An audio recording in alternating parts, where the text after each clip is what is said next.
Ümid edirəm ki, sizin üçün yeni məlumat olsun. Gəlin birlikdə kəşf edək. Görək hərəm necə olur ki, həmişə bu qədər nizamlı qalır. Nizam-intizam xidmətçiləri digər bütün xidmətçilər kimi şükür mərasimi icra etdikdən sonra səliqəli geyimdə müəyyən olunmuş yerlərdə hazır olurlar. Bu xidmətçilərin əsas vəzifələri bir neçə əsas sahədə cəmlənir. 1. Nizam-intizam işləri.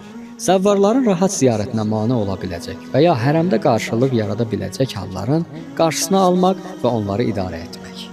Eləcə də xutbə oxunuşu, bayraq dəyişdirilməsi və digər böyük mərasimlər də bu xidmətçilər tərəfindən öhdəliyə alınır. 2. Nəzarət işləri. Onlar zal və bölmələrin daxilindəki bütün xidmətlərin gedişinə nəzarət edirlər ki, xidmətlər nizamlı və keyfiyyətli şəkildə yerinə yetirilsin. Təhlükəsizlik xidmətləri. Xidmətçilər hərəmin təhlükəsizlik və təmizlik qaydalarına riayət olunmasına nəzarət edirlər. Hərəm zalları həmişə təhlükəsiz və təmiz qalsın.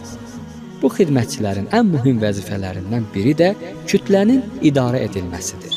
Xüsusilə hərəm çox izdihamlı olan zaman. Onlar vəziyyəti elə tənzimləyirlər ki, bütün zəvvarlar ziyarətlərini sakitlik və rahatlıqla yerinə yetirə bilsinlər. Sizcə növbəti videomuzu hansı xidmət haqqında hazırlayaq?